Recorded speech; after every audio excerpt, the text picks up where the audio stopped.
안녕하세요. 오늘도 사연살롱을 찾아주셔서 감사합니다. 결혼을 앞두고 고민에 빠진 30대 여성입니다. 결혼을 해두고 미난해도 고민이라고 말씀하죠. 요즘 저도 그런 딜레마에 빠져 있어요. 남편만 보면 당장이라도 결혼식장으로 달려가고 싶은데 예비 시어머니를 생각하면 앞으로 펼쳐질 결혼 생활이 막막하고 두려워지거든요.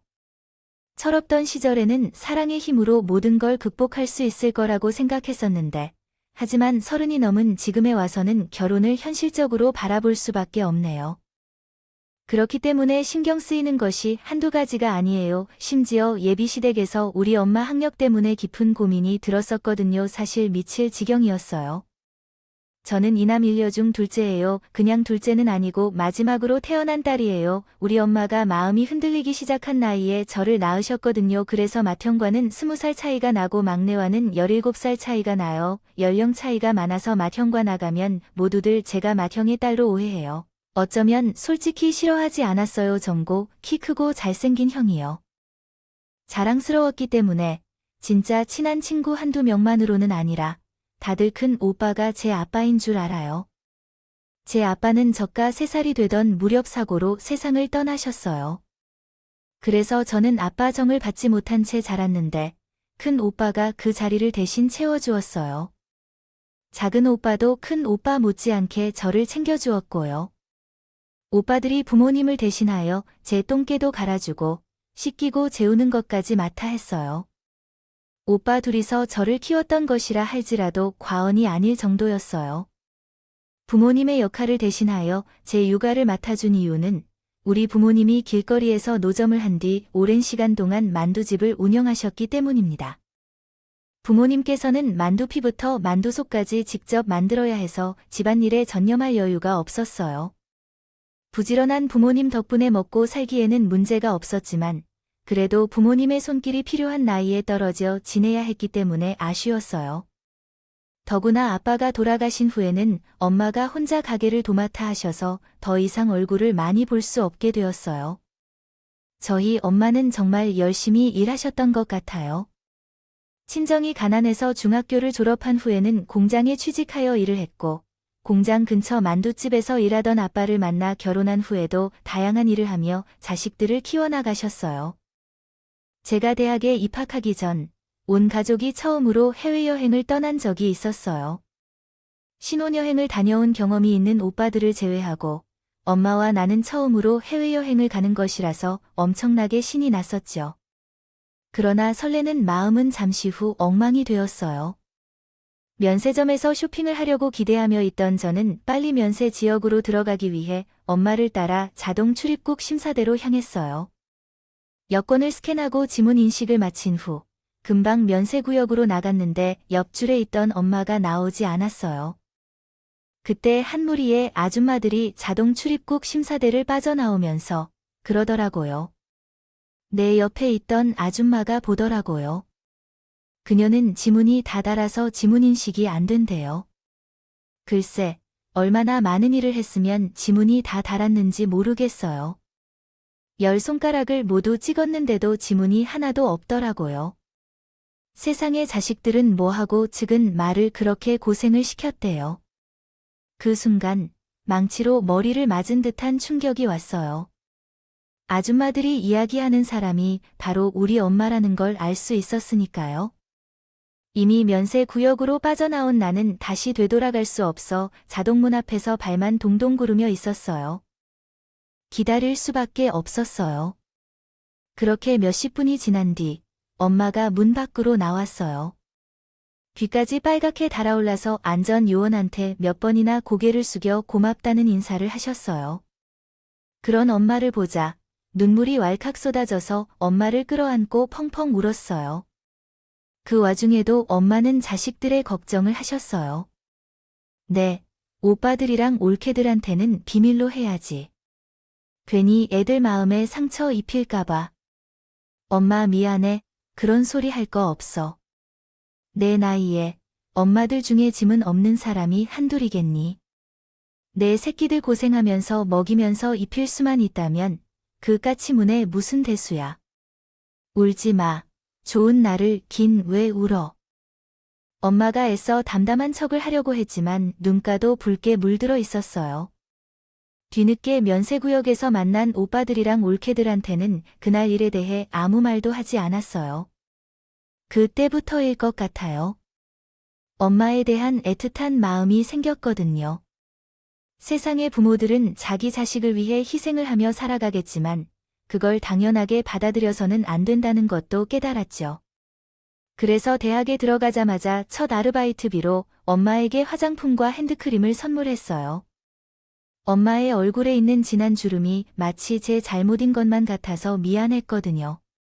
그 주름을 화장품 같은 걸로 다 파드릴 수 있다면 좋겠다고 생각했어요.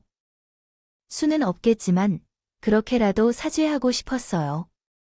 생각해보면 저는 참 철없는 딸이었던 것 같아요. 친구들 부모님에 비해 연세가 많은 엄마를 창피해 했거든요. 그래서 중고등학생 때 학부모 상담이 있을 때면 의례 큰오빠에게 부탁을 했어요. 다행히 저희 큰오빠가 사람이 좋아서 매번 제 부탁을 들어주었죠. 심지어 큰오빠랑 큰오빠의 여자친구는 연애하던 시절에도 저를 데리고 데이트를 할 정도로 저를 딸처럼 생각했어요. 오빠야, 저랑 피부치니까 그럴 수 있다고 해도 어린 시누이를 데리고 데이트를 하는 걸 받아줄 사람이 몇이나 되겠어요. 놀케는 대인배였던 것 같아요. 홀어머니를 모시고 있는 집에 맏며느리로서 들어왔을 때 몸과 마음으로 고생을 많이 한 것 같은데도 그 놀케는 제 엄마 역할까지 충실히 해주셨어요.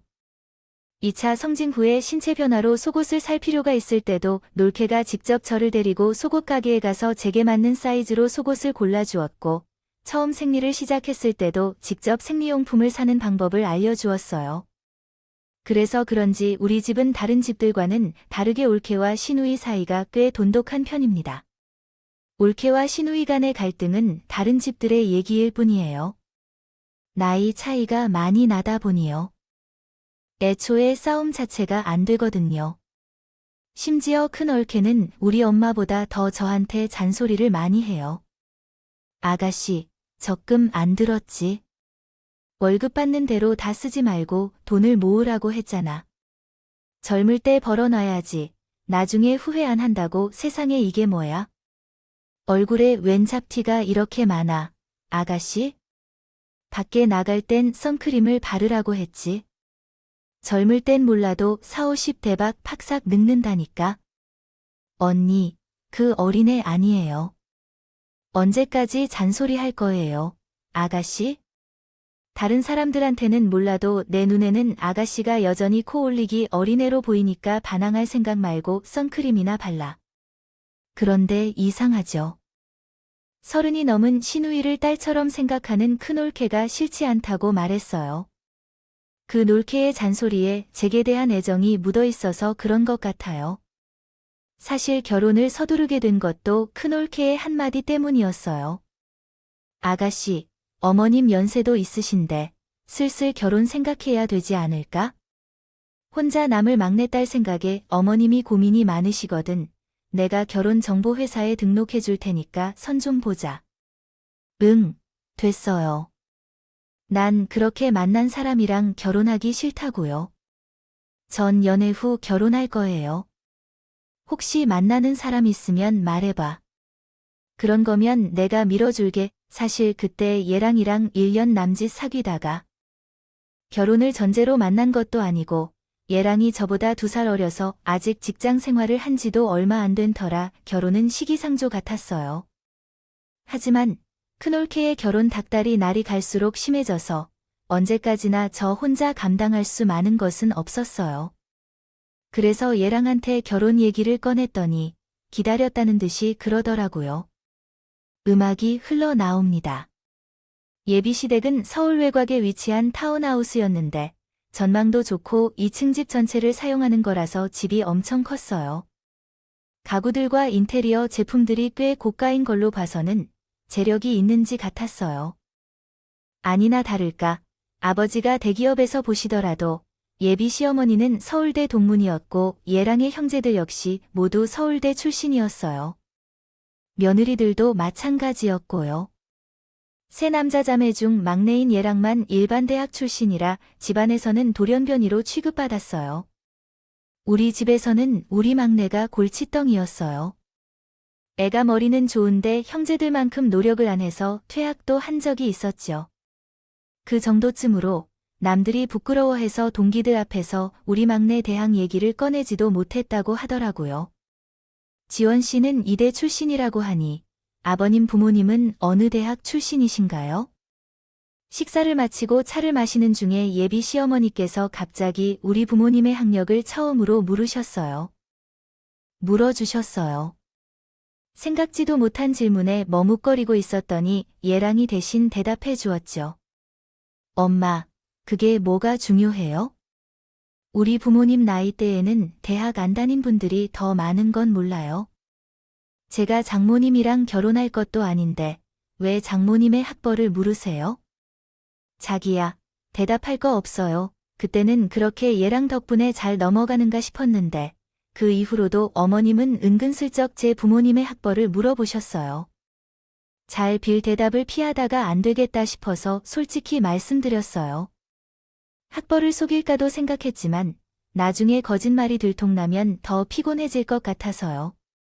아버지는 지방에서 고등학교를 다니셨고요. 어머님은 고등학교 입학을 앞두고 학업을 그만두고 직장에 다니셨어요. 그랬더니 어머니의 얼굴색이 확 변하더라고요. 그제야 괜한 말을 했다 싶었죠. 하지만 걱정과 달리 어머님의 태도는 그리 달라지지 않았어요. 다행이라면 다행이었죠. 제가 예비시댁에 인사를 드리고 왔지 얼마 안 돼 얘랑도 우리 집에 인사를 드리러 왔어요.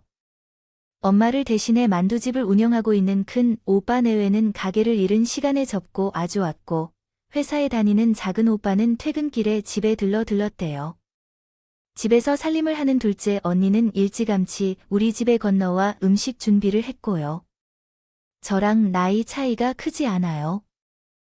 조카들도 고모부의 얼굴을 보기 위해 달려와 통에 모였고 좁은 집은 아주 인산인해를 이루었습니다. 북적북적한 집안에서는 온 가족들의 시선을 받으며 얘랑은 약간 주눅이게 느껴졌지만 금세 적응하여 저희 오빠들과 편하게 술자리를 즐기기도 했어요. 큰 오빠는 얘랑이 넉살도 좋고 성격이 유해서 마음에 든다며 좋아하더군요. 사실 제가 얘랑을 좋아하게 된 이유도 바로 이 성격 때문이었어요. 어디서든 사람들과 금방 친해지고 분위기를 띄우는 재주가 있기 때문이죠. 물론 사소한 실수가 잦은 것이 흠이긴 하지만요. 그 정도는 문제가 되지 않았어요. 처음 인사를 드린 이후에 툭하면 우리 집에 찾아와서 오빠들이랑 술도 마시고 저희 엄마가 해주시는 밥도 먹고 갔거든요. 제 조카들이랑도 많이 친해져서 우리가 데이트할 때 불러서 같이 놀기도 했고요. 불과 몇 개월 사이에 우리 가족 속에 녹아든 예중은 결혼도 하기 전에 사위 노릇을 하게 되었어요. 우리 아빠 제사에도 참석하고 명절에도 우리 집에서 차례를 지낼 정도였으니까요. 자기야, 처음에는 자기가 좋아서 당신 식구들한테 점수 따르기 위해 노력했는데 지금은 잃어버린 가족을 찾은 기분이 들어서 너무 좋아. 자기도 알잖아. 우리 집에서. 난 찬밥 신세인데 근데 자기 집에 오면 마음이 따뜻해져서 여기가 진짜 내 집인 것 같다. 나는 자기를 만나서 이렇게 사랑도 많이 받고 있는 것 같아.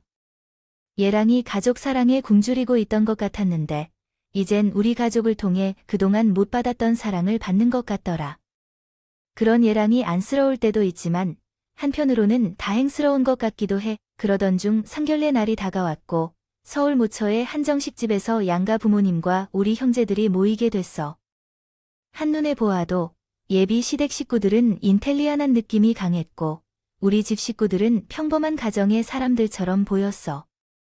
이 미묘한 차이는 대화를 나누면서 더욱 분명해졌어. 중에도 불쑥불쑥 드러났고 그래서 왠지 신경이 거슬렸어요. 얘랑을 제외한 예비 시댁 식구들이 은근히 우리 가족들을 내려다보는 느낌이 들었거든요. 그렇다고 대놓고 무시하거나 거만하게 굴지는 않았지만 말이죠. 상견례를 마치고 집으로 돌아오는 차 안에서 큰 올케가 이렇게 말했어요. 아, 기껏 비싼 음식 먹고 체한 것 같아. 어머님은 괜찮으세요? 속이 안 불편하시냐고요? 전요, 소화제를 먹어야 될 것 같아요. 어떻게 저런 집에서 서방님 같은 아들이 나왔을까요? 신기하네. 어쨌든 우리 아가씨가 결혼하면 소갈이 좀 할 것 같네. 어디 불편해서 시댁에서 밥이나 편히 먹으러 가겠어요. 그놈 놀기 말에 아무도 동조하지 않았지만 속으로 다들 같은 생각을 했던 것 같아요. 결혼 당사자인 저도 그랬기 때문입니다. 이때까지는 그냥 시댁이 불편하다는 생각뿐이었는데 얼마 지나지 않아 대놓고 싫어지게 되는 사건이 벌어졌어요. 제가 회사에 출근한 사이 예비 시어머니가 우리 집에 찾아왔네요. 집에는 우리 엄마와 위층에 사는 큰 언니가 내려와 있었는데 마침 그때 어머님이 찾아오셨어요. 상견례 때는 많은 눈들이 보아서 말을 아끼지만 언제까지는 모른 척할 수 없겠네요. 솔직히 말하자면 이혼사를 탐탁치 않습니다. 내 아들이 편법을 사용하지 않아서 어렵겠군요. 이댁과 사돈을 맺을까도 했는데 사는 형편을 보니 도저히 안 되겠어요. 대학가 근처에서 아들과 함께 만두집을 한다는 거에 대해서 얼마나 벌어서 그 말에 차를 내던 큰올케가 화를 냈어요. 어머, 서든어른 말씀을 너무 건방지게 막 하시는군요. 만두가 내가 뭐 어때서요? 이 프라임 며느리인가 어른들이 말씀하시는데 건방지게 끼어들면 안 돼요. 못 배운 척을 하는 거 느껴지니까 그 말에 큰올케가 말을 하려 했지만 엄마가 말렸대요. 그러자 어머님이 다시 말씀을 이어가셨어요. 고등학교를 못 졸업해서 그런지 안사돈하는 일도 그렇고 집안 식구들도 그렇고 참 격이 떨어지는 것 같아요. 수준 차이가 나서 말입니다. 이런 말을 하는 걱정은 어떻게 해야 할까요? 집안에서 나오지 않는 서울대생은 막내 아들뿐입니다. 학벌을 통해 왈가왈부하려는 게 아니지만 그래도 이 집과 결혼하는 건 자존심 때문에 허용되지 않아요. 다른 사람들이 공부할 때 돈을 벌면서 사는 것이 필요한 것 아닌가요? 세상에서 인생을 얼마나 멍청하게 살았으면 그 나이에 이렇게 좁고 혼란스러운 집에서 가족이 떨어져 살게 될까요? 어머님은 더 좋은 생활을 위해 오빠네 집에 계셨다고 생각하고 계셨나 봐요. 이런 식으로 계속하면 혼란이 생기겠죠. 우리는 바깥 세계에서 사회적 지위가 있는 사람이니 다른 사람들이 관심을 두게 됩니다. 첫째, 둘째 며느리가 시집갈 때 가져온 만큼은 팔하지도 않지만 그래도 그 색은 맞춰 와야 할 텐데. 사는 꼴이 이래서야 뭐, 어머나, 사돈어른, 무슨 말씀을 그렇게 하세요? 저희 사는 꼴이 어때서요? 배우자는 그렇게 함부로 막말을 해도 되는 건가요? 어머님도 참지 마시고 말씀하세요. 언제까지 당하고만 계실 거예요? 그 놀기가 나서서 저희 엄마 등을 떠밀었지만 엄마는 아무 말씀도 하지 않으셨대요. 그러자 어머님은 기세나 등등에서는 마음껏 떠들어댔어. 호흡 없이 사는 사람들이 사소한 말에 팔끈한다니까 내가 어디 틀린 말 했습니까? 이 정도로 말하는 건 내가 예에 바르게 하는 겁니다. 설마 우리 집 최선을 다해 내 아들의 팔목을 잡은 거 아니에요? 그런 것이라면 일찍이 꿈을 깨세요. 우리 부부는 능력이 되지 않는 자식에게 10원짜리 동전을 안겨주지 않을 생각이니까 우리 막내에게 유산을 줄 생각은 없다는 얘기입니다. 그래도 이혼 절차를 진행할 것입니다. 괜히 시간을 끌 거 없이 애들 대신 어른들이 나서서 결혼을 깨는 게 맞는 것 같네요. 마음이 정리되면 연락 주세요. 어머님은 당신에게 할 말만 하고 돌아가셨어요. 저는 그날 이야가 전해 들은 건 그 후로 며칠 뒤였어요. 엄마가 큰 오빠에게 비밀로 하라고 했던 탓이었죠. 하지만 그런 상황에서 모른 척하고만 있을 수 없었던 큰 오빠는 제 회사 근처로 찾아와 모든 이야기를 해주었어요. 생각 같은데 소금 뿌리고. 내가 어머니 앞에서 내쫓아야 했지만 참았습니다. 아가씨, 이 일은 정말 해야겠어요. 다른 것들은 모르겠지만 그런 시댁이 있는 집과 연관되는 것은 좋지 않아요. 옹케 말로써 제가 아니라 여자로서 며느리의 입장에서 하는 말이에요. 결혼이 이 정도에서 관두어야 해요. 남자가 마음에 들어도 결혼하면 시댁 식구들과 함께 살 수 없다는 거죠. 크게 틀린 말은 아니지만 그래도 결정을 내리기가 쉽지 않았어요. 놀케가 말한 대로 시댁 식구들을 피해 살 수는 없겠지만 그렇다고 얘랑을 떠나려고 하는 용기도 없었어요. 나뿐만이 아니라 내 가족을 그렇게 사랑해주는 사람은 없었기 때문이죠.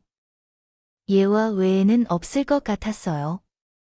또한 제 가족들로부터 사랑을 받으며 행복해하는 얘 모습이 자꾸 아른거려서 미련이 남았어요. 그렇게 일주일 동안 혼자 끙끙거리고 있다가 결심을 하게 되었어요. 어떤 결론이 나올지 모르겠으나 솔직히 털어놓고 상황을 수습하고 싶었거든요. 퇴근 시간에 맞춰서 얘와 만난 후 예비 시어머니께서 우리 집에 찾아오신 사실을 얘기했어요. 얘기를 듣는 동안 얘 얼굴이 울그락불그락 변해가는 것을 보았어요. 자신의 엄마가 한 행동이 매우 화끈하고 창피스러운 것으로 보였어요. 얘는 자기를 믿고 며칠 기다려 달라고 요청했고 저는 그렇게 할 것이라고 했어요. 그 몇 일 사이에는 큰일이 벌어지지 않을 것이라고 생각해요. 그렇게 생각했지만 그래도 하는 데까지는 해보자고 생각했죠. 그런데 일주일이 다 되어 가도록 얘랑 예비시댁에서 아무 말이 없는 거예요. 괜히 이번 일로 예비시댁을 불러일으켰던 게 아닌가 걱정이 들던 그때 큰올케한테 전화가 왔어요. 아가씨, 큰일 났어. 지금 당장 가게로 와야 해. 아가씨 애비 시어머니가 또 왔어. 전화를 끊자마자 대충 겉옷을 걸쳐 입고는 엄마 만두 가게로 달려나갔어요.